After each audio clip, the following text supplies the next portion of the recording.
Good afternoon, everybody. I'm Duncan, Crabtree-Ireland, National Executive Director and Chief Negotiator for SAG-AFTRA. Yesterday, our union celebrated the 90th anniversary of the incorporation of Screen Actors Guild. During our nearly century-long existence, we've fought for and achieved countless gains for working actors. Today, we embark on a new important chapter in our union's history. Earlier this morning, the SAG-AFTRA National Board convened following 4 weeks of negotiations with the Alliance of Motion Picture and Television Producers, the AMPTP. Because the AMPTP remains unwilling to offer a fair deal on key issues essential to protecting the livelihoods of working actors and performers, SAG-AFTRA's National Board unanimously voted to issue a strike order against the studios and streamers. From the time negotiations began on June 7th, SAG-AFTRA staff and the members of our negotiating committee have worked overtime, devoting their evenings, weekends, and holidays to achieving a deal that would ensure a sustainable future for the acting profession. But despite our team's efforts, the AMPTP has remained steadfast in its commitment to devaluing the work of our members. Actors deserve a contract that reflects the changes that have taken place in the industry. Unfortunately, the current streaming model has undercut performers' residual income, and high inflation has further reduced our members' ability to make ends meet. Additionally, industry expectations around self-tape auditions mean performers are bearing casting costs that were once the responsibility of producers. To complicate matters further, actors now face an existential threat to their livelihoods with the rise of generative AI technology. We've proposed contract changes that address these issues, but the AMPTP has been uninterested in our proposals. Because of this, the board has determined that union members should withhold their labor until a fair contract can be achieved. A strike is an instrument of last resort. We've tried for 4 weeks to reach a deal with the AMPTP, and unfortunately, they have left us with no alternative. Although we're all disappointed with the AMPTP's reluctance to cooperate, the solidarity among SAG-AFTRA members has never been stronger. Based on the enthusiasm I'm seeing from everyone, I truly believe this union has the unity and the resolve needed to fight for the future of their careers. Due to the broad nature of our membership, this strike does not affect all members of all contract areas, just those working under the 2020 TV theatrical contract. Performers working in interactive entertainment, audiobooks, music, commercials, and other contract areas will not be directly impacted. The strike will begin at midnight tonight, and all of us, union members, leadership, and staff, will be out on the picket lines tomorrow morning. Members are urged to go to sagaftrastrike.org for answers to common questions as well as information on picket locations. I'd now like to turn the microphone over to SAG-AFTRA President Fran Drescher. Thank you. Thank you, Duncan, and thank you, everybody, for coming to this press conference today. It's really important that this negotiation be covered because the eyes of the world, and particularly the eyes of labor, are upon us. What happens here is important because what's happening to us is happening across all fields of labor by means of when employers make Wall Street and greed their priority, and they forget about the essential contributors that make the machine run. We have a problem, and we are experiencing that right at this moment. This is a very seminal hour for us. I went in earnest thinking that we would be able to avert a strike. The gravity of this move is not lost on me or our negotiating committee or our board members who have voted unanimously to proceed with a strike. It's a very serious thing that impacts thousands, if not millions of people all across this country and around the world. Not only members of this union, but people who work in other industries that service the people that work in this industry. And so it came with great sadness that we came to this crossroads, but we had no choice. We are the victims here. We are being victimized by a very greedy entity. I am shocked by the way the people that we have been in business with are treating us. I cannot believe it, quite frankly. How far apart we are on so many things. How they plead poverty, that they're losing money left and right when giving hundreds of millions of dollars to their CEOs. It is disgusting. Shame on them. They stand on the wrong side of history at this very moment. We stand in solidarity, in unprecedented unity. Our union and our sister unions and the unions around the world are standing by us, as well as other labor unions. Because at some point, the jig is up. You cannot keep being dwindled and marginalized and disrespected and dishonored. The entire business model has been changed by streaming, digital, AI. This is a moment of history that is a moment of truth.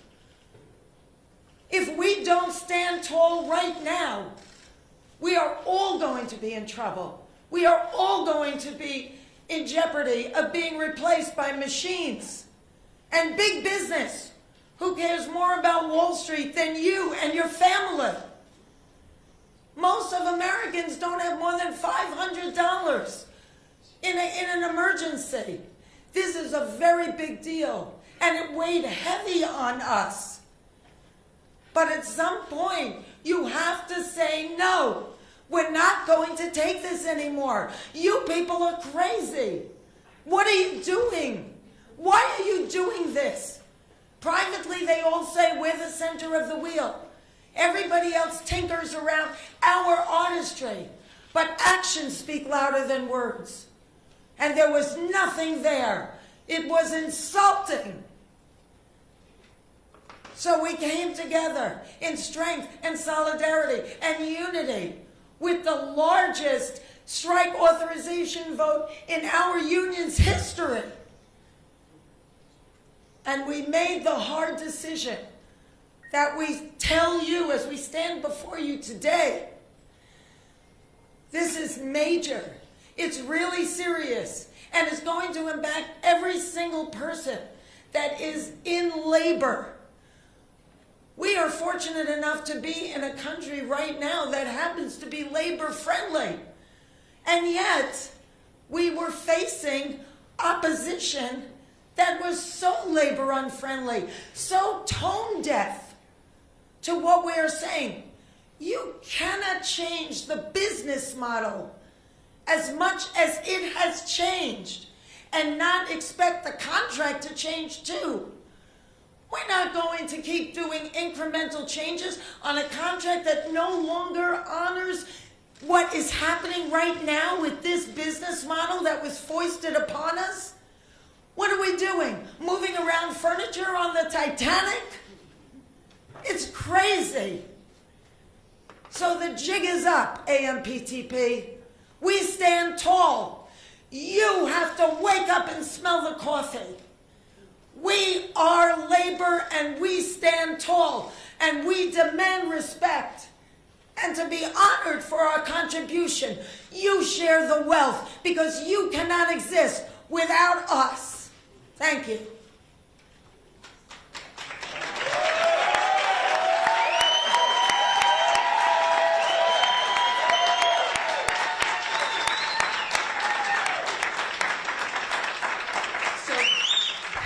That's our president.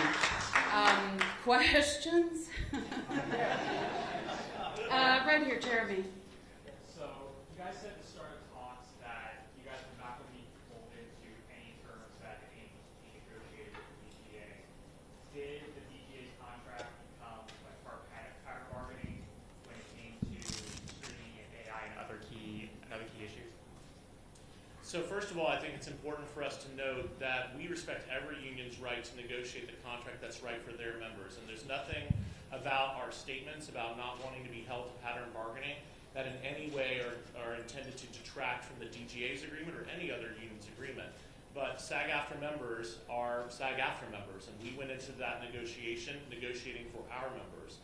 And the fact of the matter is that yes, the AMPTP wants to insist that other unions adhere to things that they've negotiated with other unions. And in the case of, for example, minimum increases, that's one example of where that's the case.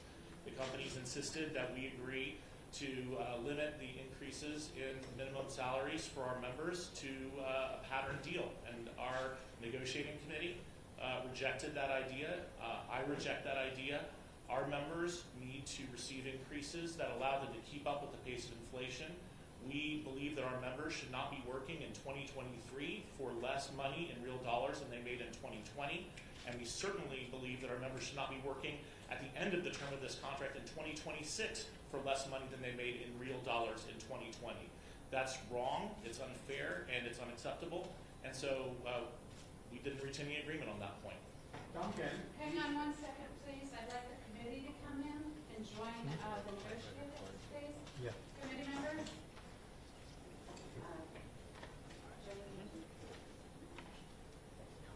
I'm sorry, do we come over here? Right? Yes. Still right in. Where are the vice chairs, please? The vice chairs? All right, guys, go ahead and talk it. Yeah. Pam, can we ask a question now? Yeah, you sure can. Okay, Duncan, Pam, and Fran, so the AMPTP just sent out a press release basically saying, you guys are reiterating what they said yesterday and what Bob Iger said. You guys have chosen a path that will lead to financial hardship for countless thousands of people who depend on the industry. They're claiming they offered a 76% increase in high budget SVOD foreign residuals, 58% increase in salaries for major roles. They say 11% pay increase in year one, blah, blah, blah. They're claiming all these double-digit promises. And they're claiming they had a groundbreaking, I'm quoting them, AI proposal which protects performers' digital likeness. So what do you say to that?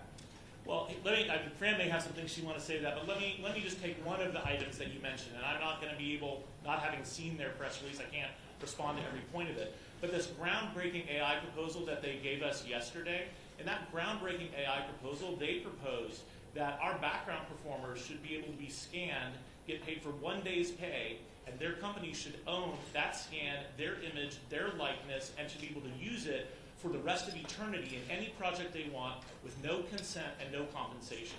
So if you think that's a groundbreaking proposal, I suggest you think again.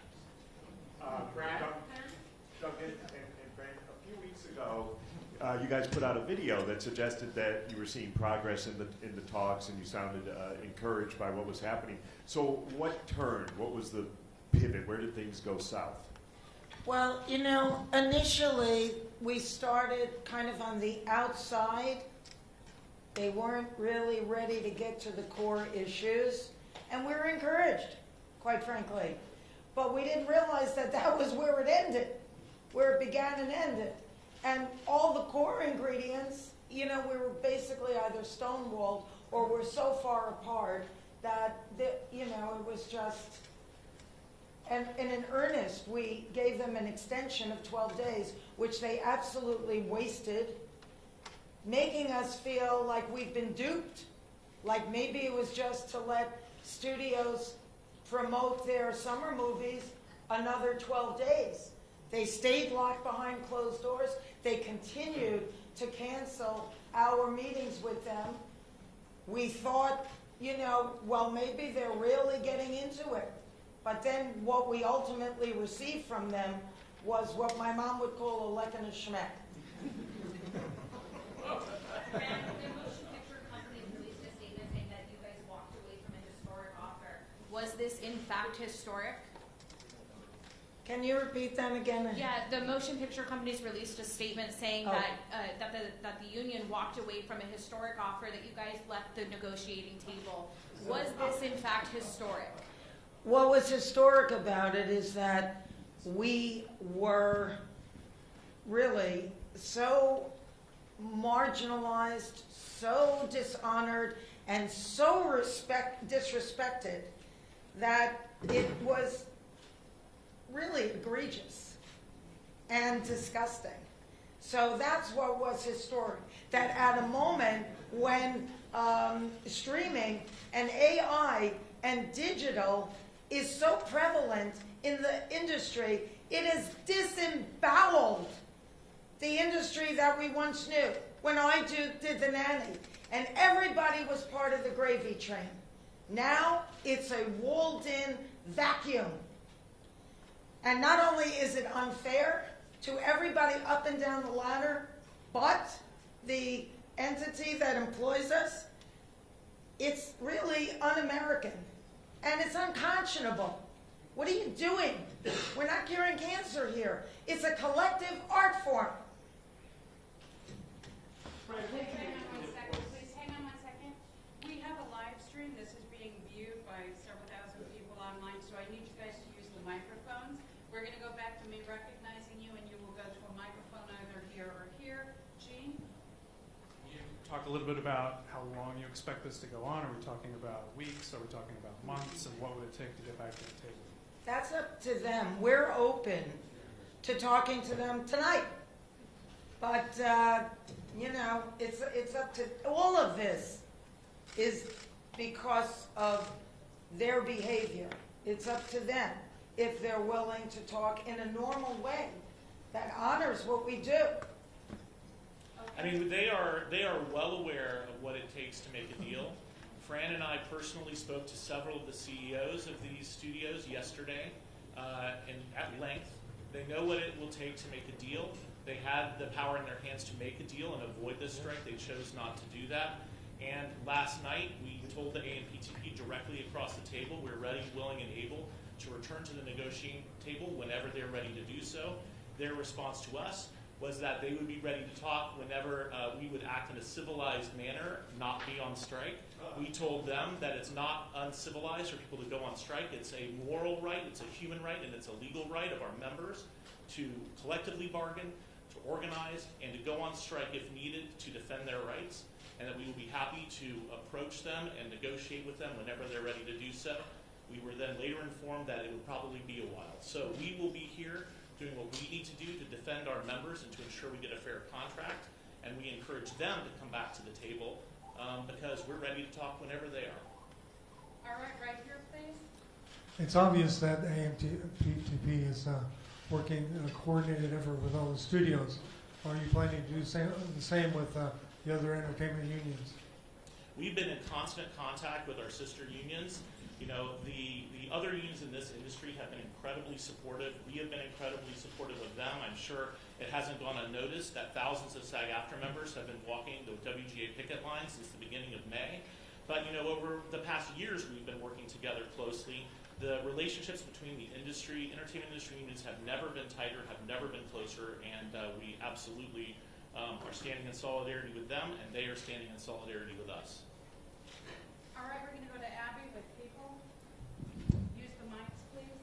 Hi, a lot of us are wondering how this is going to affect promotion of past work, not current movies to be promoted by actors, but things like participating in a panel at 90s Con, or if they are being recognized for their entire body of work. Can you clarify a little bit about the terms?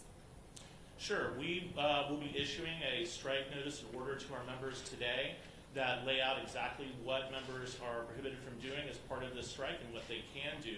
We've also communicated directly with members, agents, lawyers, and publicists so that they have this information as well.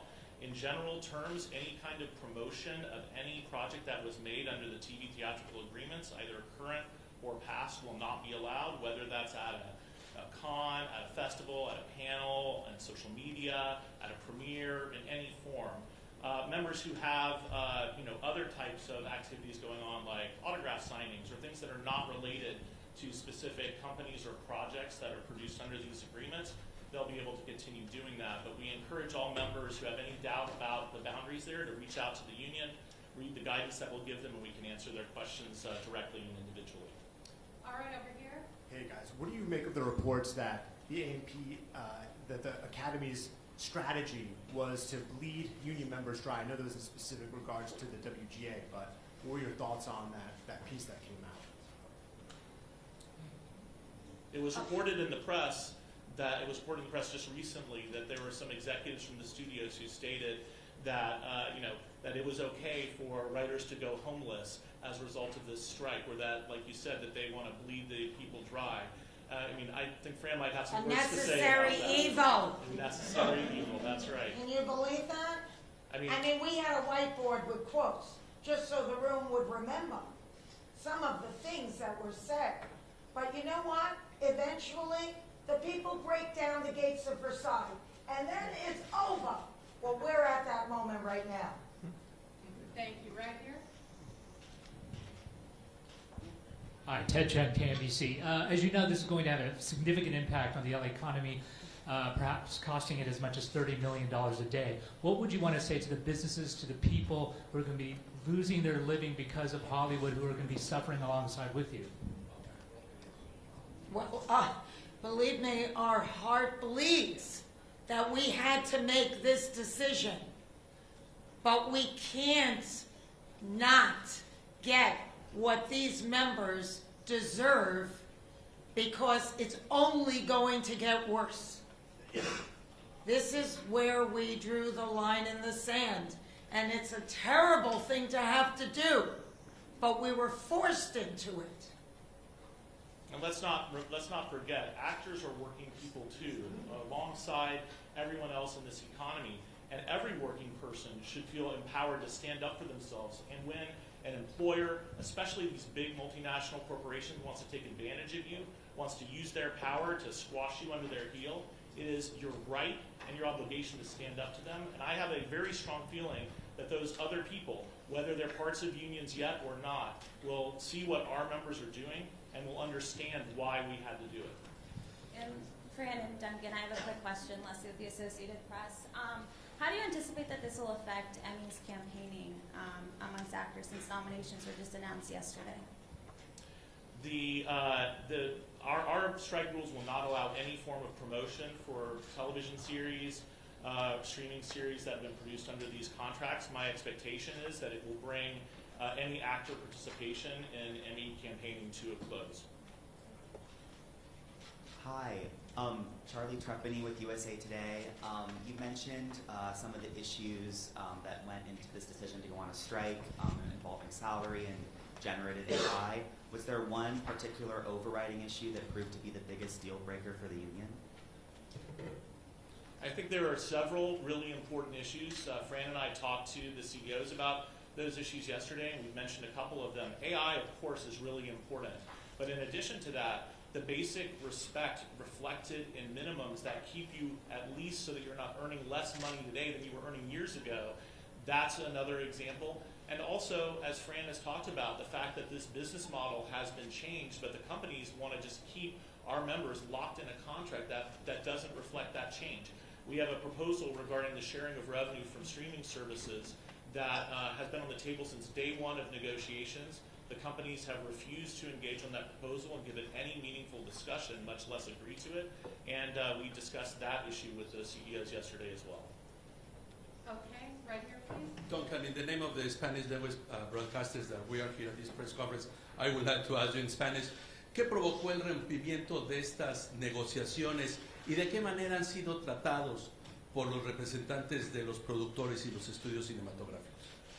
Pues pienso que el problema en estas negociaciones es la realidad que los representantes de los productores no tienen respeto por los actores y actrices que están trabajando bajo sus contratos y quienes trabajo es lo que hace posible esta industria.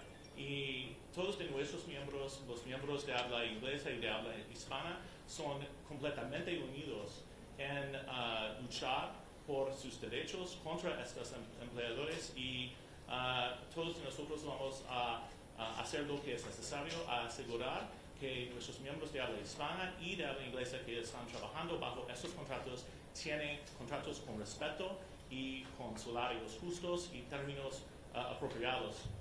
También la niñera says no más.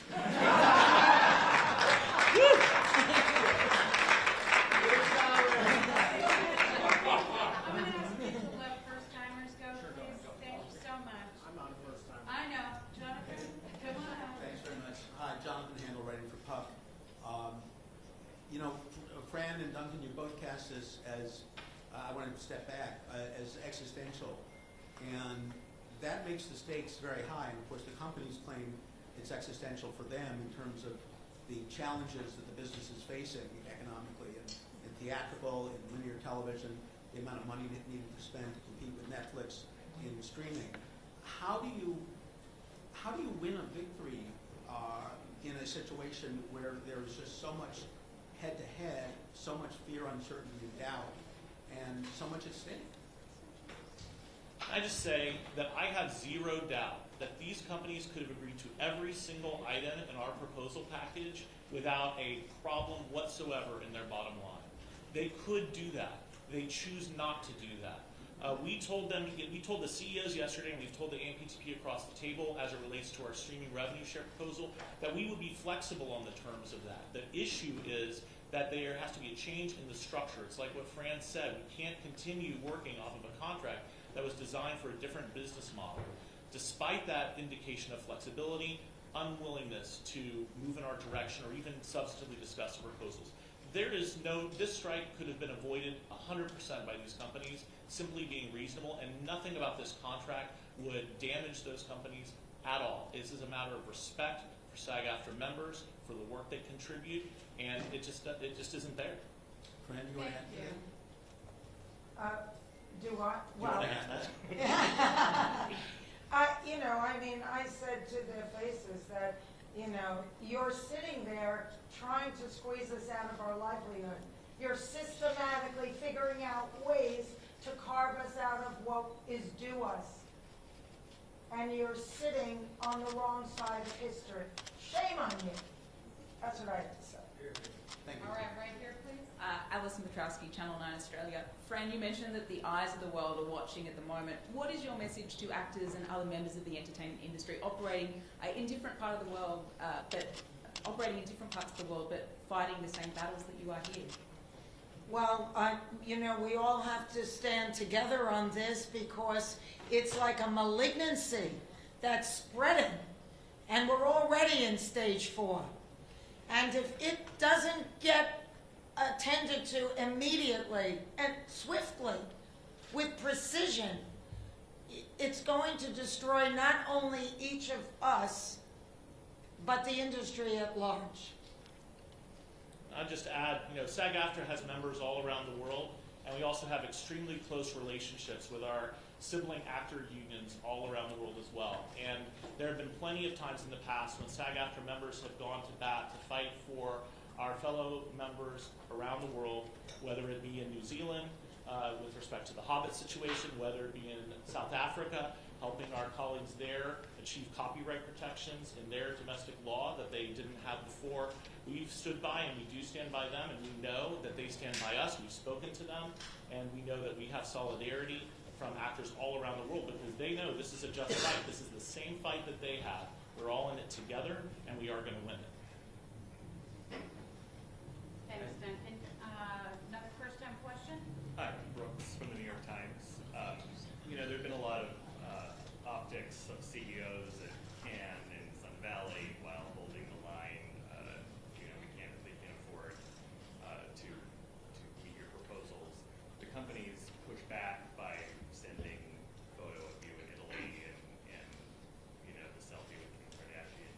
That wasn't a selfie. Address that? Excuse me, I just want to set the record straight on Fran, that. before you do, can I just say something? Before Fran answers that, I want to say it is outrageous that they would do that. What Fran was doing was Fran was working, which is what our members do.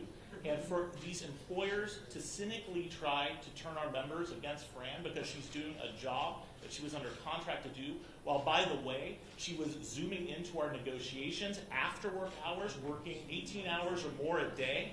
It is outrageous, it is wrong, it's despicable, and they should be ashamed of it. But I'm sorry, Fran, if you want to say that.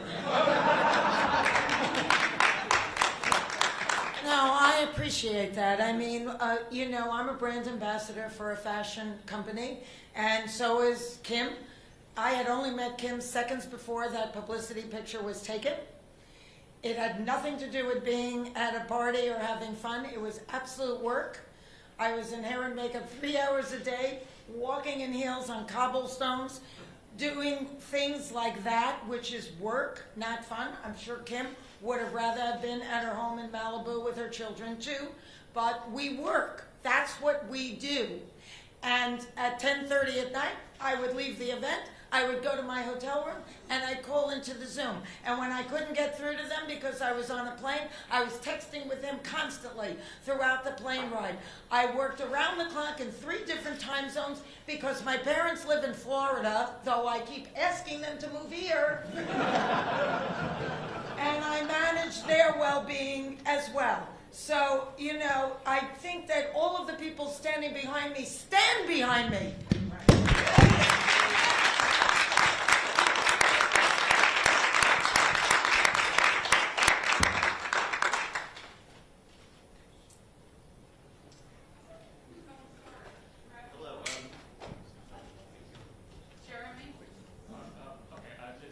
Duncan, quick follow-up on, you said there was a proposal regarding streaming that was sent to the AMPTP they did not engage with.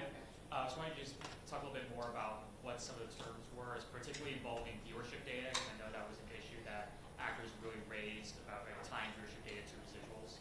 Sure, I mean, I hesitate to get too much into the weeds, but the concept of this proposal, which was actually inspired by Fran, was that we would receive a percentage of streaming subscription revenue, and that streaming subscription revenue would be divided up by project based on the project's contribution to the success of that streaming service. Now, as I'm sure many of you who follow the industry know, the streamers are famous for not sharing information, being non-transparent, and since we knew that they wouldn't want to share any kind of viewership success data, we went and found another source for that data from a particular company in the industry, an analytics company. And then instead of engaging with the proposal, discussing it with us, making any counter proposal, trying to figure out if there was a way to get to agreement, what they did is launch an attack on that company, trying to claim that that company doesn't have good quality or whatever else.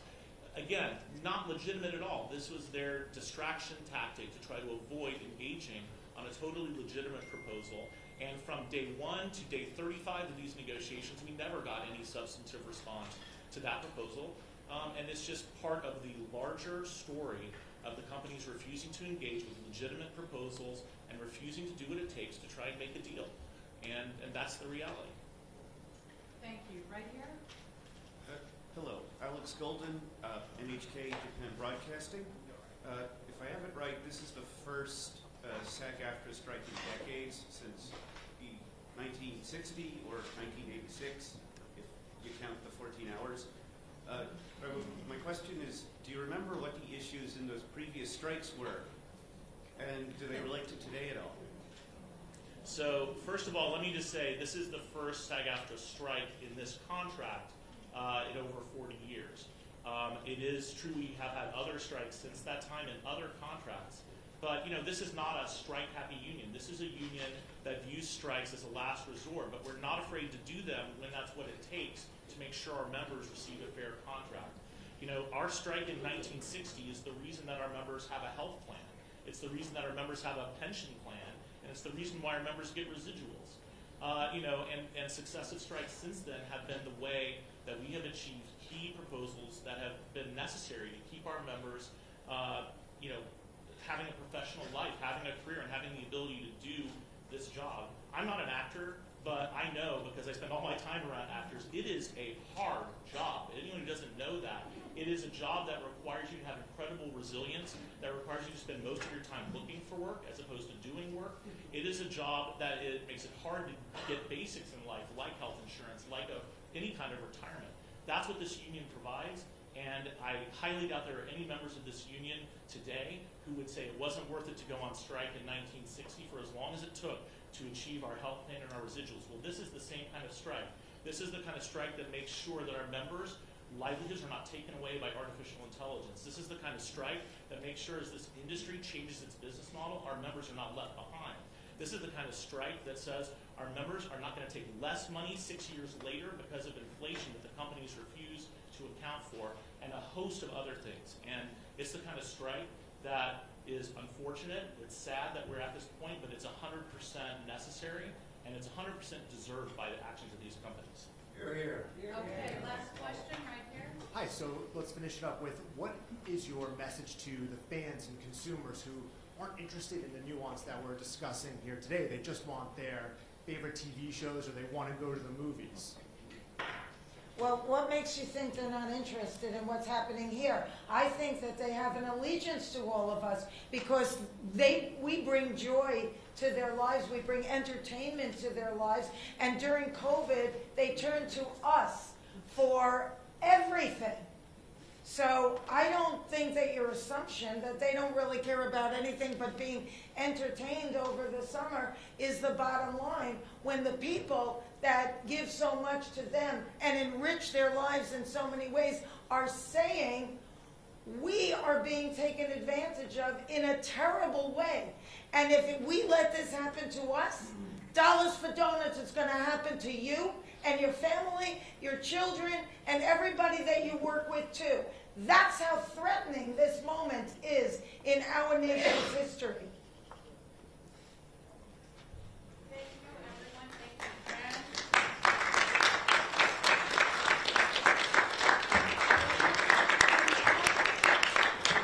We're going to leave you for still photos for just a moment. Tell us what you want, and we will make that happen. Hey, Pam? Yes.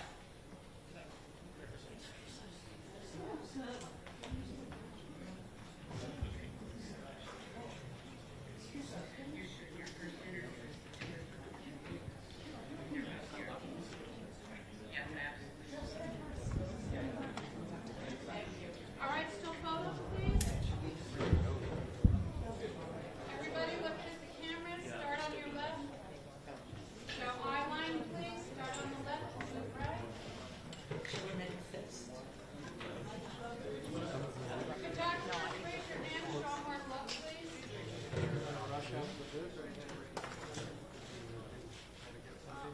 Everybody here in the center, please.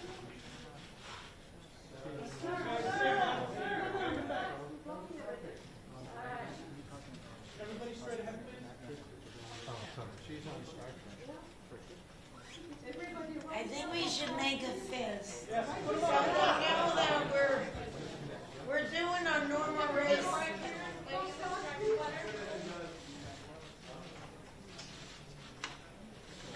Guys, straight ahead. And to the left a little bit.